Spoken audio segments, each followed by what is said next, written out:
92.7 big FM पर आप सुन रहे हैं बिग टॉकीज मशहूर फिल्म क्रिटिक और ऑथर भावना सुमाया के साथ। सबसे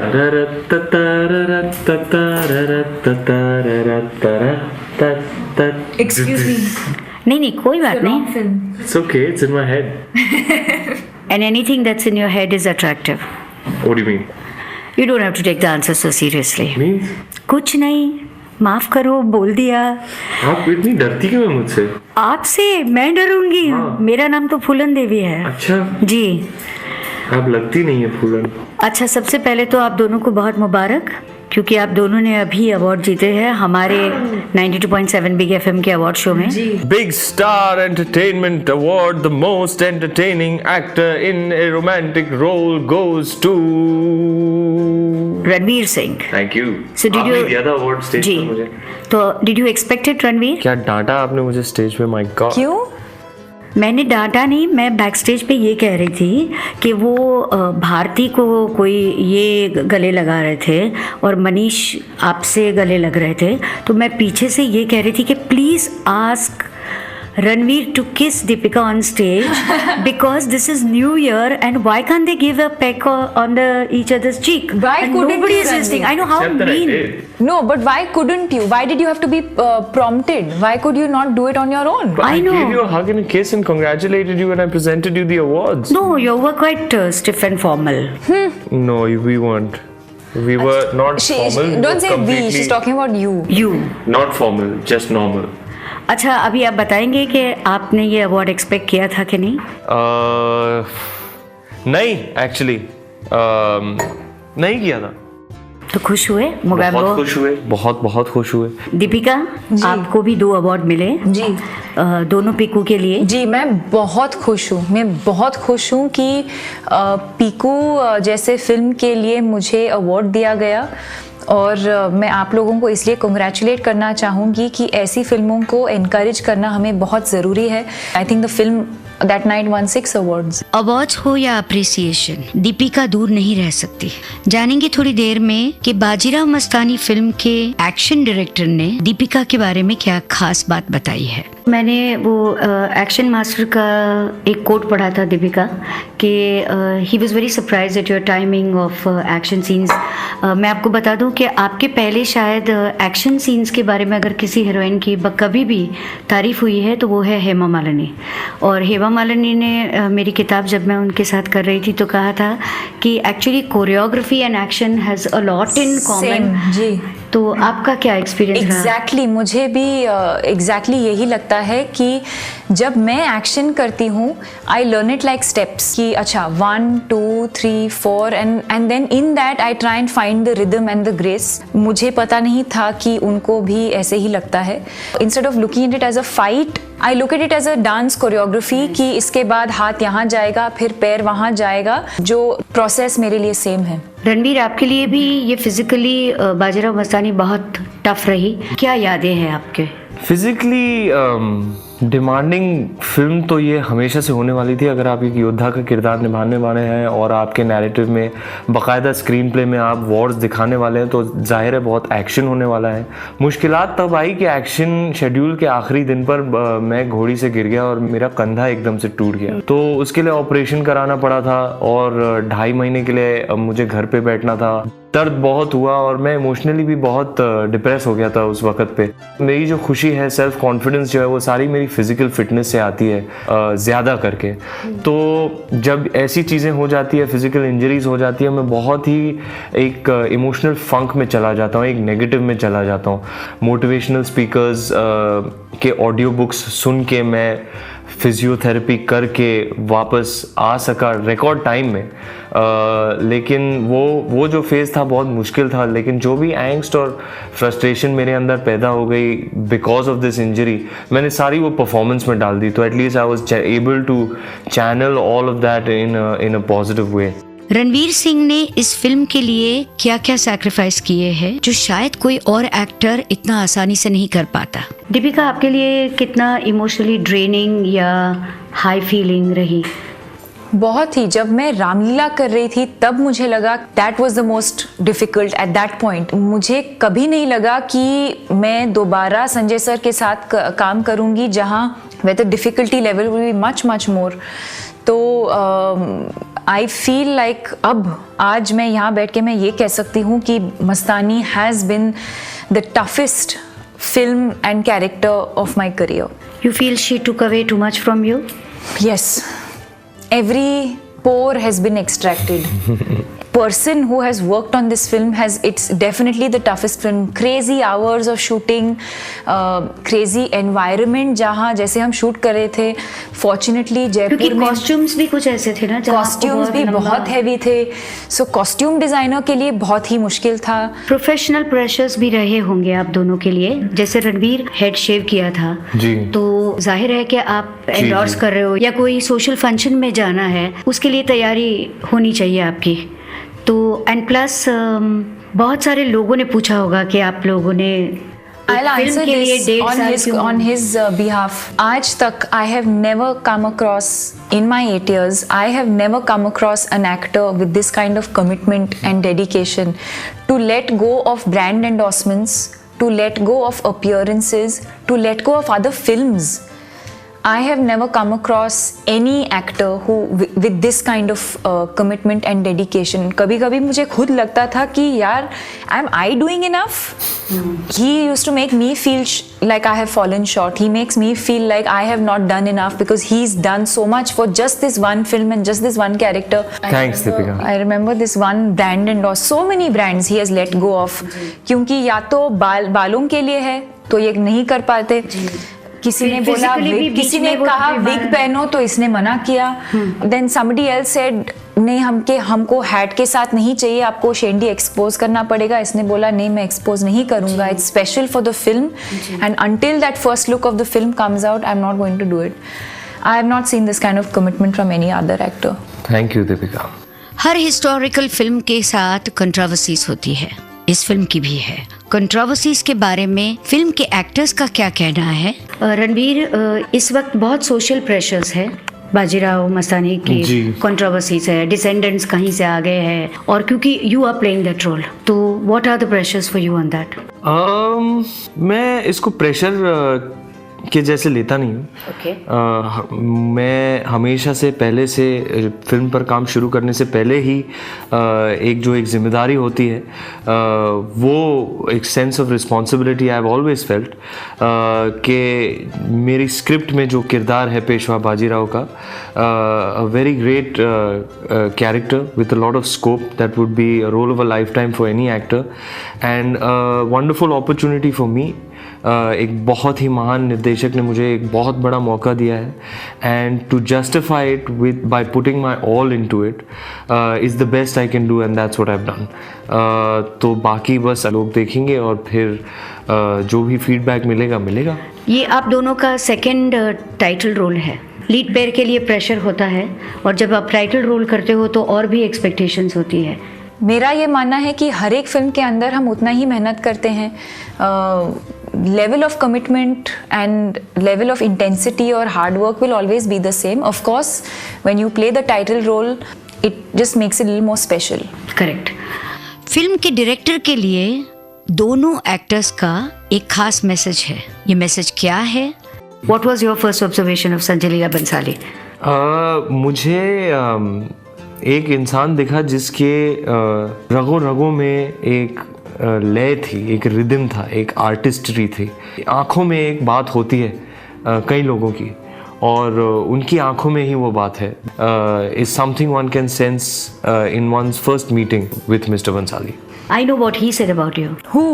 Sanjay sir, what? Deepika is very measured in her scenes। And I was wondering that why did he say that, because it sounds strange, but when I saw Tamasha I understood। Yeah, I think we have a very special connection। We don't talk much, especially when it comes to direction। More is done and less is said। And हमारा एक है जहाँ you know I just look into his eyes, he looks into my eyes and I think we get each other. I understand what he is trying to communicate, I understand what he is expecting from me. I think it's magical. All the best to both of you for your film. Thank you. अगले हफ्ते फिर हाजिर हो जाऊंगी एक और नई कहानी और कुछ और नए किरदार के साथ. तब तक के लिए बने रहिए 92.7 बिग एफएम पर. 92.7 बिग एफएम पर आप सुन रहे हैं बिग टॉकीज मशहूर फिल्म क्रिटिक और ऑथर भावना सुमाया के साथ.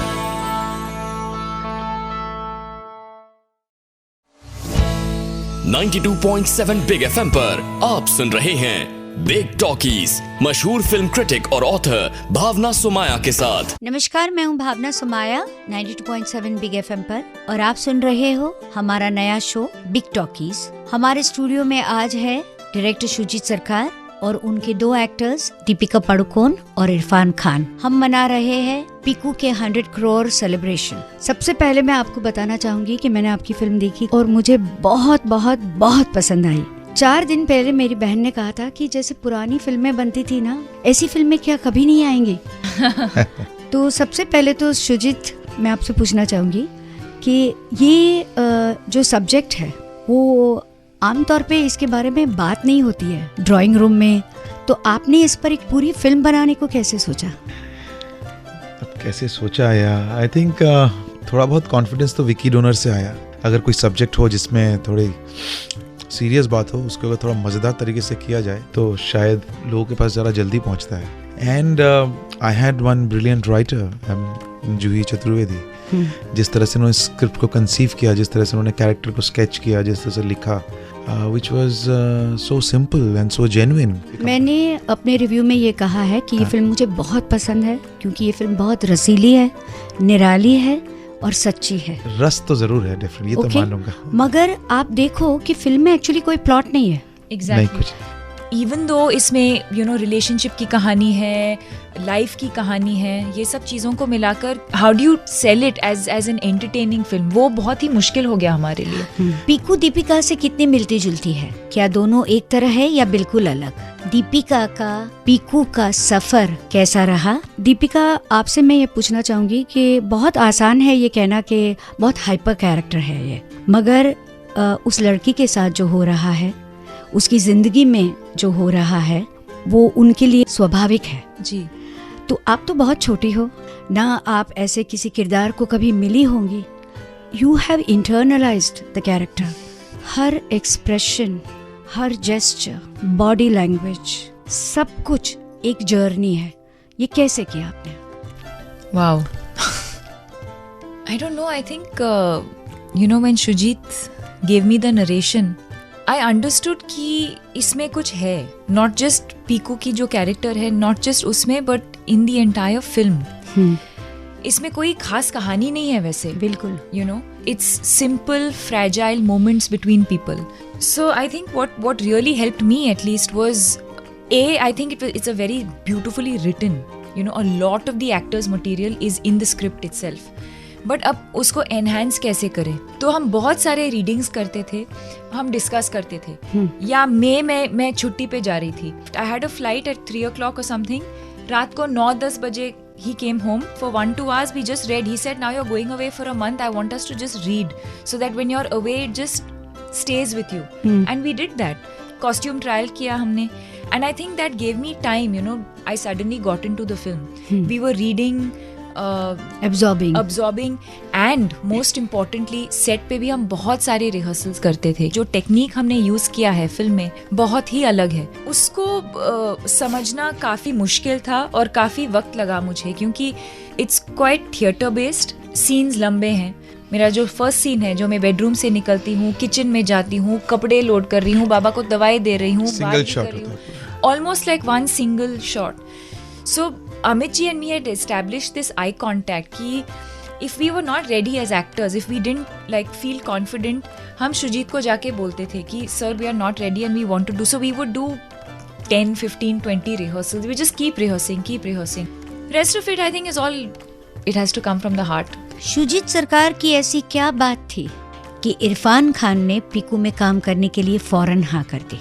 आज के दौर में जहां फिल्म सिर्फ 1 हफ्ता चलती है और वो भी मुश्किल से, पीकू ने 3.5 हफ्ते खत्म कर लिए हैं और इंडिया और ओवरसीज में धूम मचा रही है। जब सुजीत ने आपको ये कहानी सुनाई तो आपने फौरन, आपके दिल ने कहा कि ये सही है? एक्चुअली मैं सुजीत के साथ बहुत उतावला था काम करने के लिए, ईगर था जी। बिकॉज सुजीत मुझे as an human being, as a director बहुत ज़्यादा पसंद है। मेरे लिए बहुत मैटर करता है कि आदमी डायरेक्टर है और फिर आदमी इंसान कैसा है, पता नहीं, क्योंकि उसके साथ टाइम गुजारना होता है आपको, शूटिंग के पहले, शूटिंग के बाद, शूटिंग में। और मुझे एक बहुत इंटरेस्टिंग चीज़ है जो मैं आपको बताना चाहता हूँ, मैंने कई बार कहा भी है, मुझे हमेशा फिल्म जो है ना वो जिंदा लगती है, वो एक जिंदा चीज़ होती है, बिकॉज उसकी वो क्रिएशन है और हर फिल्म का अपना एक टेम्परामेंट होता है और वो आपसे एक तरह का उसका रिश्ता बनता है और वो हमेशा अलग होता है, हर फिल्म का अलग होता है। इसलिए मेरे लिए कई बार ना आदमी कैसा है वो मैटर करता है। तो मेरे लिए सुजीत और जूही बोथ, दोनों के साथ मेरा उतना ही मन था काम करने का। जब दोनों आए तो मुझे लगा कि मतलब मैं इंतज़ार कर रहा था। उन्होंने बोला था जब हम नेशनल अवार्ड फंक्शन में थे साथ साथ, सुजीत ने कहा था कि मैं कुछ कर रहा हूँ, मैं आता हूँ तुम्हारे पास। मैंने कहा प्लीज़ आओ तुम। वो लेके आया तो मुझे बहुत इंडियरिंग लगा सब्जेक्ट। जब पढ़ना शुरू किया 10 पेज के बाद मैं रुक गया।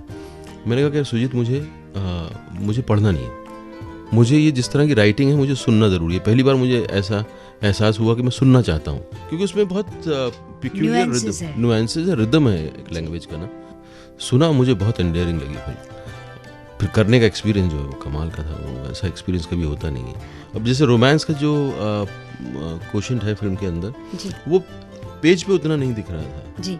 जूही सुजीत के दिमाग में था कि किस तरह का होगा, लेकिन एज एन एक्टर मुझे पता नहीं था कि रोमांस कहाँ जाएगा। मतलब बिल्कुल ऐसे भी हो सकता था कि जहाँ इनका कुछ लेना देना ही नहीं होता, आता ये छोड़ के जाता है, बट दोनों में एक दोस्ती सी है, बट रोमांस नहीं होता। सुजीत के और जूही के दिमाग में एक आदमी था जो अंदर से शरीफ है, वैसे उसका हो सकता है लहजा इधर उधर बात करने का, जहाँ जरूरत पड़े वो कर सकता है, लेकिन अंदर से ही is looking for harmony, he is looking for piece. Because घर में इतना ज्यादा चिल्लपो है, जिस तरह से देखता भी है जब वो जा रहा है कैलकाटा, जब डिसाइड करता है जाने का, वो माँ का और जो बहन है कमरा खोल के देखता है, जिस तरह से वो सो रहे हैं उसमें भी एक अनकूथनेस है। तो he is looking for some refineness in his life, because ये पढ़ा लिखा आदमी है और उसको चाहिए उस तरह का, जहाँ के शांत अच्छी पीसफुल जिंदगी वो गुजारे किसी के साथ, harmonious. That's what he is looking.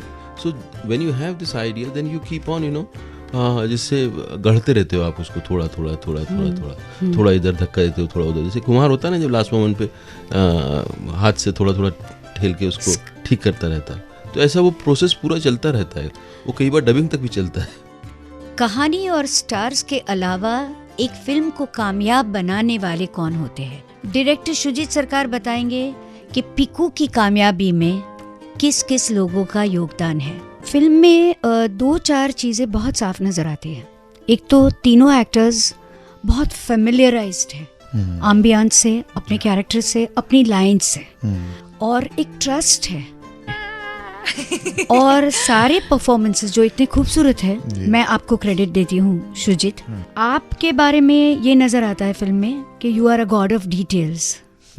आमतौर पे क्या होता है कि कहानी अच्छी होती है या किरदार अच्छे होते हैं या बहुत अच्छी पैकेजिंग होती है। आपकी फिल्म में जो घर है वो ये दोनों कैरेक्टर्स का घर लगता है।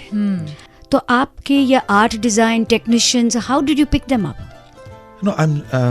मैंने ऐसे घर दिल्ली में देखा हुआ है, मैं जानता हूँ ऐसे बंगाली घर। दीपिका ने कुछ कम शब्द ही यूज़ किए हैं बंगालीज के, लेकिन तब भी आपको लगता है कि नहीं ये बंगाली लड़की है, क्योंकि इसका मिलियू जो है, एम्बियंस क्रिएट किया मैंने इनके लिए जी।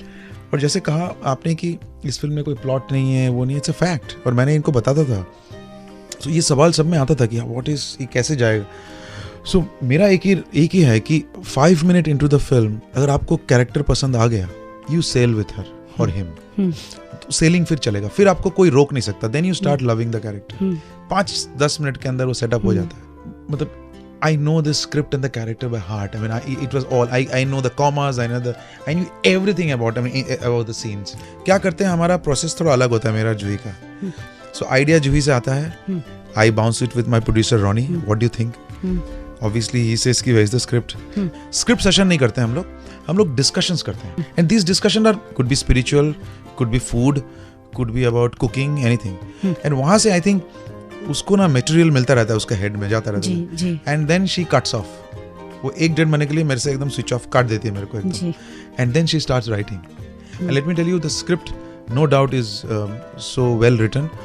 आई वांट टू से कि इस फिल्म को एनहांस करने के लिए अनुपम राय का बहुत बड़ा एक मतलब योगदान है। उनकी म्यूजिक जो है जी, दिल को छू जाने वाला म्यूजिक है, बहुत अच्छे पुरानी लिरिक्स भी वही, है। हाँ वही बात, वही सरोद, वही सितार, सो ऐसी चीज़ें उसने वो वापस लेके आया है, जिस वजह से ये और भी डीप हो जाता है और मज़ा भी आता है ना। कहीं भी आपको नहीं बैकग्राउंड स्कोर हो रहा है ये समझ में नहीं आता है, जी। फ्लो में निकल जाता जी। है। But I think these all the actors have taken this one level ऊपर, एंड इसका जो मैच्योरिटी आपको दिख रहा है ऑब्वियसली इन लोगों के कास्टिंग और इन लोगों के जो प्रेजेंस और इन लोगों के जो ये फाइनर डिटेल्स जो आप पकड़ा है आपने पहला है जो आपने इस तरह का हमको पूछा है, which is really incredible, and that's what we wanted to connect. I think you got it. As a critic मुझे पूरी फिल्म पसंद आई है, मगर हमारे साथ डायरेक्टर है और वो बताएंगे कि उनके फिल्म के फेवरेट सीन्स कौन से हैं। सबसे पहले तो मैं बता दूं आपकी फिल्म में 3 लैंग्वेजेस हैं, हिंदी, अंग्रेजी और बंगाली, और 3 जगह है, बनारस, कोलकाता और दिल्ली। दीपिका को हम ऑफिस में देखते हैं, घर में देखते हैं, जी। और बहुत कम अकेले देखते हैं। जो रियल दीपिका है वो 4 सीन में नजर आती है, क्योंकि उसको वो 4 सीन में भी कोई सांस नहीं लेने देता है। एक बार गाड़ी में हो, जब वो आप डांटता है ना Irfan, It's one of my favorite scenes. What a scene and her expression. After the scene, the Deepika का जो रिएक्शन मैंने सिनेमा में देखा वो कमाल का रिएक्शन है। मैं उसकी हिमायत कर रहा हूँ, बट उसको अपने बाप को कोई बाहर का आदमी डांट रहा है, उसको जिस तरह का एम्बेरसमेंट और जिस तरह का पेन है, आई थिंक वो सिनेमा में उस तरह के रिएक्शंस बहुत कम देखने को मिलते वो हैं। तो हम शूटिंग में देख लिया था हमको। जूही वाज तो क्राइंग ऑन माय राइट, मैंने why are you crying, hold let me shoot, मेरे को शूट करने दे, रो मत तुम। अच्छा, सबसे डिफिकल्ट सीन कौन सा था शूट करने के लिए? द डिनर सीन, बिकॉज़ उसमें बहुत माज एनिवर्सरी, माज एनिवर्सरी द डिनर सीन है, वो सबसे डिफिकल्ट था, बिकॉज़ बहुत कुछ हो रहा है, खाना चल रहा है, ये चल रहा है, और आपको बात भी कर रहे हैं, बाबा ये कर रहे हैं, And you know, ma'am, easy बनाने के लिए he would never restrict our movement because we were put into the मैदान. So now if I'm at a dinner table और पीकू खाना भी बना रही है, तो बार बार जाना पड़ेगा ना किचन में to bring the dishes, to lay the table, to fry the fish, to bring the ice cream, whatever it is. He could have said, "Nee, don't go once and come back. You know, don't go because again camera, we have to this, that." Nothing. He has just let us. मगर वो लगता है कि सचमुच हम आपके घर में खाना बिल्कुल, खाने आए हैं, idea और वही था। खाना कितना अच्छा था। ऐसे थोड़ी देर के लिए हमको भी भूख लगी उस थी। दिन तो मैं बहुत खुश थी क्यों? क्योंकि मुझे इतना सारा अच्छा खाना खाने का मौका मिला. अरे वाह। आपके लिए और कोई डिफिकल्ट सीन था जब आपको लगा कि यू आर कम्प्लीटली ड्रेन्ड और आज आपको रोना आ रहा है और आज ये रोना बंद नहीं होगा? देखो कैसे पकड़ा। हुआ जब बोधान नॉक करता है जी। दरवाजे पे पहली बार, मेरे रूम से भाग कर आते हो हाँ, वो वाला बाबा के रूम में। करेक्ट. तब और जो आखिरी सीन है फिल्म का, ओह, वो बहुत कमाल का है। इन दोनों ने किया भी कमाल है।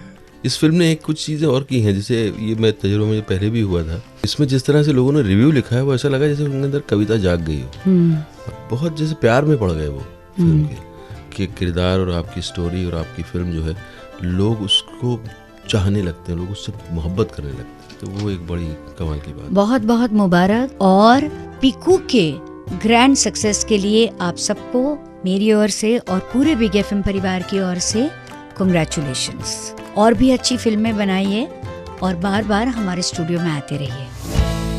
92.7 बिग एफएम पर आप सुन रहे हैं बिग टॉकीज, मशहूर फिल्म क्रिटिक और ऑथर भावना सुमाया के साथ।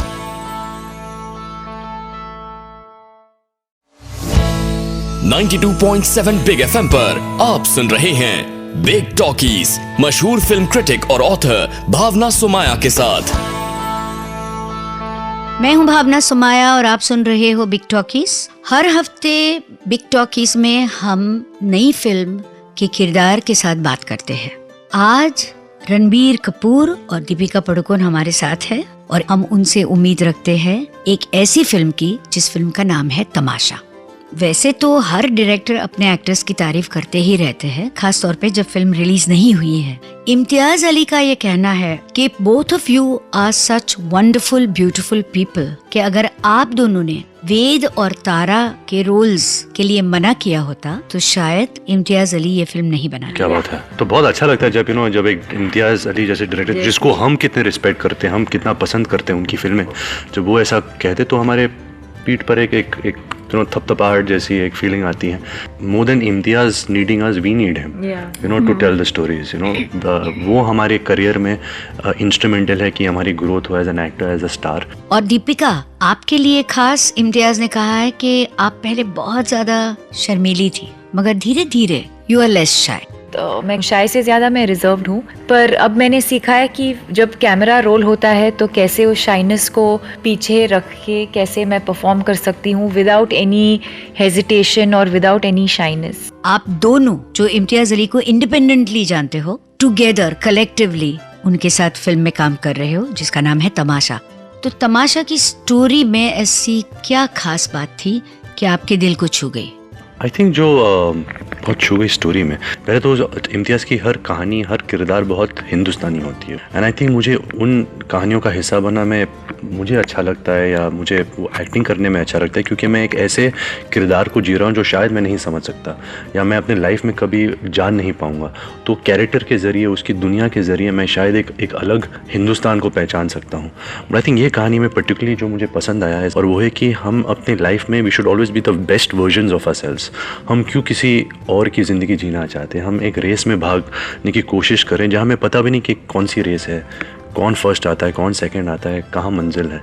तो आई थिंक जो तारा आती है वेद की लाइफ में, वो उसको समझाती है या उसको याद दिलाती है कि रुको, खुद को पहचानो, फिर भागो ये रेस, फिर वो रेस में आप फर्स्ट आओगे। जहाँ कभी ना कभी हम किसी और की ज़िंदगी जी रहे हैं, शायद पेरेंट्स का प्रेशर है, शायद समाज का प्रेशर है, स्कूल में प्रेशर है, काम मिलने का प्रेशर है, फिर काम में जो हम कमाते हैं वो प्रमोशन का प्रेशर है, बॉस का प्रेशर है, गर्लफ्रेंड का प्रेशर है, शादी का प्रेशर है। इतने सारे प्रेशर्स होते हैं कि हम जो अंदर से जो हम हैं, जो इंसान है, वो हम भूल जाते हैं वो इंसान को।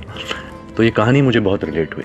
आज हमारे प्रोग्राम में भी बहुत ज्यादा तमाशा होने वाला है, क्योंकि ना मैं डिप्लोमेटिक होने वाली हूँ और ना उनको डिप्लोमेटिक होने दूंगी। पर्सनल सवाल पूछूंगी और उनको भी पर्सनल जवाब देने पड़ेंगे। पता है, आप दोनों के बारे में इंडस्ट्री को बहुत ज्यादा एक्सपेक्टेशंस है। अब आप दोनों की जोड़ी कुछ ऐसे बन गई है, हिट जोड़ी, कि आप लोगों को शाहरुख खान, काजोल ऐसे कंपेयर किया जाता है। तो आपको लगता है कि आपको इसे सीरियसली लेना चाहिए? थोड़ा बिलीव नहीं होता, क्योंकि हमने तो सिर्फ 3 फिल्में की हैं और 2.5 फिल्म्स की हैं, और ये जो आप नाम बता रहे हैं लेजेंड्स के, इनकी फिल्में देखकर हम बड़े हुए हैं। हम इनको आइडियलाइज कर रहे हैं। तो शायद हमारे काम में जब हम काम करते हैं, हमारे भी रेफरेंस पॉइंट्स शाहरुख, काजोल या राज कपूर, नरगिस होते हैं। तो जब ऐसे हमें कहा जाता है तो बहुत अच्छा लगता है, लेकिन एक जिम्मेदारी भी होती है कि जिस टोन में हमारा नाम यूज़ किया जा रहा है, सेंटेंस में हमारा नाम यूज़ किया जा रहा है, हम उसके हकदार हो। तो हम और अच्छी फिल्म करना चाहेंगे, आगे जाकर बहुत काम करना है, साथ में बहुत अच्छी एक्टिंग करनी है, लोगों का मनोरंजन करना है, और तब शायद एक एहसास हो कि हाँ शायद हम वहाँ पहुँच चुके हैं। लेकिन अभी तो बहुत ही इमेच्योर तरीके से कहा जा रहा है। दीपिका, आप बताओगे ये सब बातों का कितना ज़्यादा प्रेशर रहता है? प्रेशर तो नहीं लगता है, ऑब्वियसली अच्छा लगता है जब लोग ऐसे कंपैरिजन्स करते हैं या उसी सेंटेंस में हमारा नाम भी लेते हैं, तो ऑफ कोर्स बहुत अच्छा लगता है। बट आई थिंक एक थोड़ा सा ऑकवर्डनेस भी लगता है कि इतनी जल्दी हमको ऐसा मतलब एक कंपैरिजन में हम किया जा रहा है। और हम यही कोशिश करेंगे कि आगे जाके भी हम लोगों को एंटरटेन करेंगे, अच्छी फिल्में करेंगे। एंड रणबीर और मैं, I think we as a pair have been offered a lot of films together, पर हमने कॉन्शियसली वही फिल्मों में काम किया है जहां हमको लगता है कि हम कुछ अच्छा एक मैसेज दे सकते हैं, या जहां पर director can do justice to our on-screen chemistry और our on-screen pairing. तो just for the heck of doing a film हम नहीं करेंगे, हम बहुत ही सिलेक्टिव होंगे, क्योंकि पहले भी वैसे ही किया है हमने और आगे जाकर भी हम ऐसे ही काम करेंगे। एक हीरो और हीरोइन जो साथ में करियर की शुरुआत करते हैं, दोस्ती हो जाती है, प्यार भी हो जाता है, बाद में दोनों अपने अपने करियर को फॉलो करते हैं और हीरो की फिल्में नहीं चलती है, हीरोइन की फिल्में सब चलती है। तो क्या दोनों का रिश्ता बदलता है? रणबीर, आपकी पिछली कुछ फिल्में नहीं चली है, may be because of choices, और may be because of just box office destiny, कितना बुरा लगता है आपको? How stressed do you feel at the moment? I think हर फिल्म से एक प्रेशर होता है, क्योंकि film is an expensive medium, बहुत पैसे लगते हैं, बहुत सारे लोगों के पैसे लगते हैं, प्रोड्यूसर्स, एग्जीबिटर्स, डिस्ट्रीब्यूटर्स, समोसा वाला, ऑडियंस पैसे दे के फिल्म देखती है। तो आपका एक जिम्मेदारी होती है कि आप एक अच्छी फिल्म करो, एंटरटेनिंग फिल्म करो। मेरी फिल्में नहीं चली है, इसका मतलब ये नहीं है कि मैं अभी जो मेरा तरीका है फिल्म चुनने का वो बदल गया है। आई थिंक जब सक्सेसफुल फिल्म भी होती है तभी भी प्रेशर होता है कि आप फिर से सक्सेसफुल फिल्म कर पाओगे या नहीं कर पाओगे। मेरी खुश नसीबी है कि मेरे पास इतनी सारे निर्देशकों का एक ट्रस्ट है कि वो अभी भी मुझे फिल्म ऑफर करे, वो मेरे साथ काम करना चाह रहे हैं। दीपिका मेरे साथ काम करना चाह रही है, तो आई थिंक जब तक वो है I will feel successful. I think films fate at the box office doesn't really determine success and failure. Deepika, now an honest question, क्योंकि आपकी सारी फिल्में सुपरहिट रही है, तो एक सेकंड के लिए क्या आपके मन में ये बात आई थी कि रणबीर के साथ इस वक्त काम करना चाहिए या नहीं? ये आई थिंक ये जो एक दो फिल्में नहीं चली, कुछ ज़्यादा ही लोग बोल रहे हैं इनके बारे में। आई थिंक इतना ग्लोरीफाइड नहीं है जितना कि हम पूछते हैं बार बार, या जैसे रिपोर्ट किया जा रहा है, इतना बुरा भी नहीं है। बट आई थिंक शायद इससे एक्सपेक्टेशन इतना ज़्यादा है कि एक या दो फिल्में नहीं चली तो लोगों ने इतना मतलब उसको मैग्नीफाई करके लिखा है। पर मेरे हिसाब से और मेरे ख्याल से ये तो बहुत ही एक छोटा सा एक फ़ेज़ है जो हर किसी के ज़िंदगी में होता है, और ये होना बहुत ज़रूरी है। Because then you start valuing जो हमारे पास है या जो था हमारे पास पहले और हमने उस चीज़ को वैल्यू नहीं किया। And yes, may be choice of films, it teaches you so much about your choice of films, किन के साथ आप काम करना चाहते हैं, नहीं करना चाहते हैं, you know what kind of actor you are, आप कैसे किसके साथ काम करना चाहेंगे। एक ऐसा सवाल जो दोनों रणबीर और दीपिका सुनने के लिए तैयार नहीं है, वो चाहते हैं कि लोग उनको ये सवाल ना पूछे और आगे बढ़े। ये कौन सा सवाल है और क्या मुझे भी उनको पूछना चाहिए या नहीं? अच्छा, मैं देख रही हूँ ज्यादातर तो आप दोनों एक दूसरे की आंखों में आंखें डालकर इशारों में बात करते हो।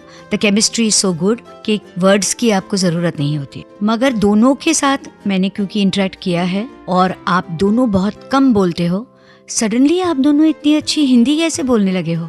And so comfortable you seem. मैं एक्चुअली अभी जो हम इंटरव्यूज कर रहे हैं थोड़ा ट्यूशंस बन चुका है, बट ज़्यादातर इम्तियाज़ हम दोनों को कहते हैं कि you know as Indian actors, as people who want to be big stars in the film industry, जो हमारी जो भाषा है, जो लफ्ज़ों के साथ जो रिश्ता होता है वो हमारा नहीं है। एंड आई थिंक जिस दिन हम वो बनाएंगे, जिस दिन हम और प्रैक्टिस करेंगे और आसानी से हिंदी बोलेंगे, लोगों के साथ हिंदी में इंटरेक्ट करेंगे, तभी जाकर हम दिलीप कुमार या अमिताभ बच्चन या शाहरुख खान या मधुबाला, नूतन नरगिस बन पाएंगे। मैं आपको टेलीविजन पे देखती हूँ, पेपर्स में आपके इंटरव्यूज पढ़ती हूँ। मैं याद कर रही थी कि ये जवानी है दीवानी के टाइम पे the focus was only on the two actors coming together, मगर इस बार ऐसा नहीं है। इस बार फोकस कुछ और है कि रणबीर कपूर और दीपिका पादुकोण, जो अपने आप में मंझे हुए कलाकार है, एक साथ एक रिस्पेक्टेड डायरेक्टर के लिए किस तरह से काम करेंगे। इन्होंने भी बहुत मेहनत की है, मैंने भी किया है। तो सिर्फ रिलेशनशिप को लेकर जब लोग तारीफ़ करते हैं या फिल्म को उस तरह से रेफ़र करते हैं तो बुरा तो नहीं लगता, पर लगता है कि यार वो पर्सनल लाइफ है, ये प्रोफेशनल लाइफ है। पर जैसे आपने कहा, अब जाकर लोग कह रहे हैं कि ये जवानी की जो पेयरिंग थी या ये जवानी में जो दो एक्टर्स ने काम किया, या जैसे आपने कहा भी कि रणबीर और दीपिका साथ आ रहे, तो ये बहुत अच्छी बात है। क्योंकि और एक्चुअली हमें अच्छा लगा है सुन के। Actually the first one who has asked, otherwise everyone is asking कि कैसे लग रहा है कि आप दोनों फिर से एक्सेप्ट नहीं कर पाते कि दो एक्सेस दोस्त बन सकते हैं और इतना अच्छा काम कर सकते हैं साथ में। और दूसरों के साथ होगा नहीं होगा, होता है नहीं होता है, ये हम नहीं जानते, हमारे साथ हुआ। एंड आई थिंक हम दोनों बहुत खुश हैं कि हम उस चीज़ को we have managed to move past that and do good work together. और ऑडियंस भी, मैं आपको बता दूं कि आप दोनों को बार बार साथ देखने के लिए आतुर रहेगी। आमतौर पे जब हम फिल्म का पोस्टर देखते हैं तो कुछ न कुछ कहानी हमारे मन में आ जाती है, मगर इम्तियाज अली इकलौते डायरेक्टर है जिनका फिल्म पोस्टर हमको कभी कहानी की ओर नहीं ले जाता। और इस बार जो टैगलाइन है, why always the same story, उसने हमें और भी कंफ्यूज कर दिया है। तो वाज दिस डेलिबरेट? बिल्कुल नहीं। जैसे रामायण की कहानी है, हीर रांझा की कहानी है, लैला मजनू की कहानी है या ट्रॉय की कहानी है, सबकी कहानी मिल जुलती है, सबकी कहानी एक ही होती है। प्यार होता है, कोई कॉन्फ्लिक्ट होता है और शायद वो बिछड़ जाते हैं। तो हम यही बताना चाह रहे हैं कि सब कहानी का एक ही अंत नहीं होता। आप खुद कहानी लिखो, आपकी खुद की कहानी का मज़ा कुछ और होता है। रणबीर, ऐसे माना जाता है कि the successful love stories are those which are unrequited, यानी जहाँ पे लवर्स आखिर में मिलते नहीं है, जैसे लैला मजनू, हीर रांझा, रोमियो जूलियट। मेरा ये मानना नहीं है। आई फील कि if it's a sad ending then it's not the end, you know, there is lots of more experiences to come. तो मुझे सैड लव स्टोरीज़ पसंद नहीं है, मुझे हैप्पी लव स्टोरीज़ पसंद है जिसके एंड में आपको एक अच्छा फीलिंग हो। You go leave the theatre with a smile on your face and a tear in your eye. आपको कोई कहानी छू जाती है तो अच्छा लगता है, और तमाशा वैसी ही कहानी है। दीपिका, आप बताओ, because you can be very analytical when you want to, कि तमाशा देखने के बाद ऑडियंस क्या मैसेज लेकर जाएगी या क्या इमोशन लेकर घर जाएगी? ऑडियंस आई थिंक यही कि जो हम फिल्म से कहना चाहते हैं कि आप वही बनो ज़िंदगी में जो आप बनना चाहते हैं। दूसरों के लिए ज़िंदगी मत जीना, आप वैसे ही जीना जैसे आप चाहते हैं। और कहानी जो है, जैसे मैंने कहा, बहुत ही रिलेटेबल है।